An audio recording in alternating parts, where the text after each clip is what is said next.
My name is Jason Ehler. I'm the father of a missing child, Dylan Ehler. He went missing May 6th, 2020. The day I found out I was going to be a dad, it was one of the best feelings that you could ever have. Dylan was born Easter morning at around 7 a.m. It was a wonderful feeling. It's a once in a lifetime opportunity. Dylan growing up, amazing child. You would never forget his smile, that's for sure. Very outgoing, always doing things that would make your heart thump. Not scared of much of anything. He's a wonderful child.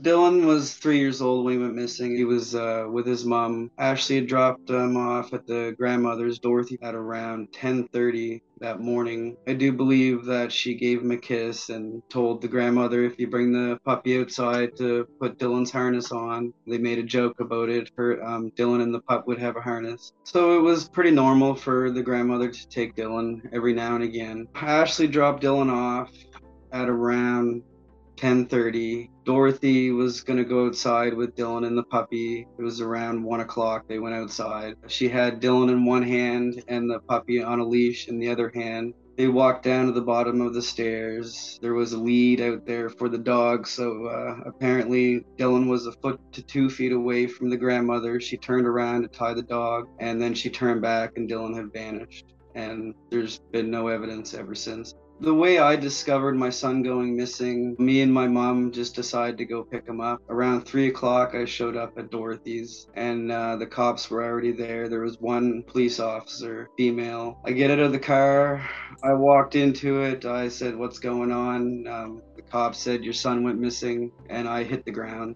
It's a blur after that. I remember bits and pieces, but the shock kicked in real fast. I showed up 3 hours after my son went missing. Dylan went missing around 1:15 p.m. And by the time I got there, K9 was just getting there. So it took K9 almost 2 hours or more to show up to the scene. When I showed up, search and rescue wasn't there yet, and it had already been almost 3 hours at that point. I was confused why no one was looking for him. I just remember family members showing up, everybody being supportive, trying to find Dylan, being 3 years old. It was overwhelming. The shock is crazy. It's hard to explain. You're in and out.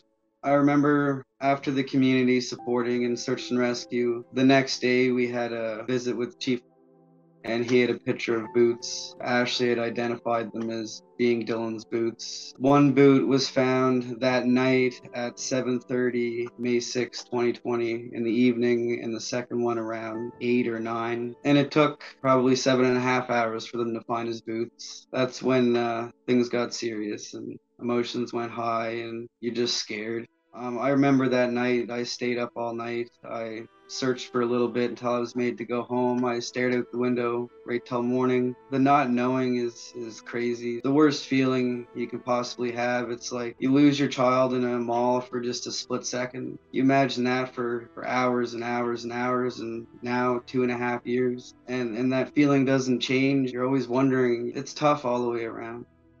We didn't get proper support from the police. Search for Dylan, they just called it off. We had to find our own cadaver dog. A lot of things weren't done proper in Dylan's investigation and search. When Dylan went missing, there was a mass shooting that happened in Nova Scotia, Canada's biggest mass shooting, and Dylan went missing 2 weeks after that. It was already chaos in the town. 22 people dying around you from a mass shooting to a little boy going missing right after. It was a lot to handle for the community. It's been me and my tiny search, I call them search family. I've made good friends with people that never met Dylan, and they still, after over a year, they still come out and search. I search almost every day. I search every weekend. For 2.5 years now, I haven't stopped. This has affected my life in every way possible. Not only did our son go missing, we dealt with one of Canada's biggest cyberbullying, to the point where we had to use the cyberbullying legislation that was only used once in Canada. Thousands of people destroying you, saying you killed your son. I've had 8 ransoms altogether where people would call and say they're going to kill my child if I didn't give them a X amount of money. People message me and say, "I know where your son's at." And it's sad because the only thing that they're hurting is they're obviously hurting us, but they're hurting him. You know, who wants to go and search for a little boy if they're worried about someone hacking them or someone harassing them? Or, it's a whole different level of cyberbullying that we've dealt with.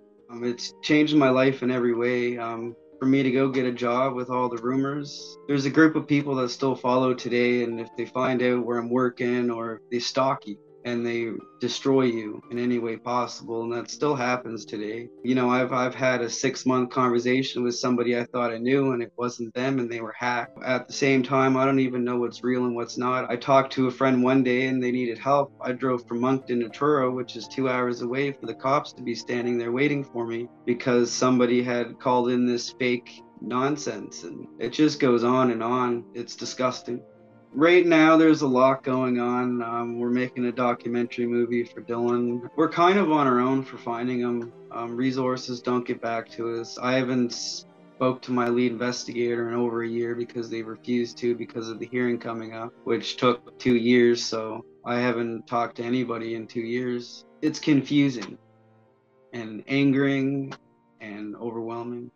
I don't want people to give up. Keep an eye out for Dylan. All we can do is support and spread awareness, spread his missing poster around. Most importantly, for Nova Scotia, we're supposed to be Nova Scotia strong, so I think we can be a little more stronger for the youngest child to ever disappear without a trace in Nova Scotia. If it was your child that went missing, would you want to give up? Would you just want to stop? I want people to support. He's 3 years old. If I want people to show up on his searches. That's one of the most important things. I go out if someone needs help looking for a missing dog or, animals or a missing person. I join Wings of Mercy. I'll look for another person. If I can do it, anyone can do it. I have a missing child, and I think anyone with a missing child would want the help. He might not have went into a brook or a river, but we can't count that out. So, in our situation, he either drowned or somebody took him. That's all we know. We need your help.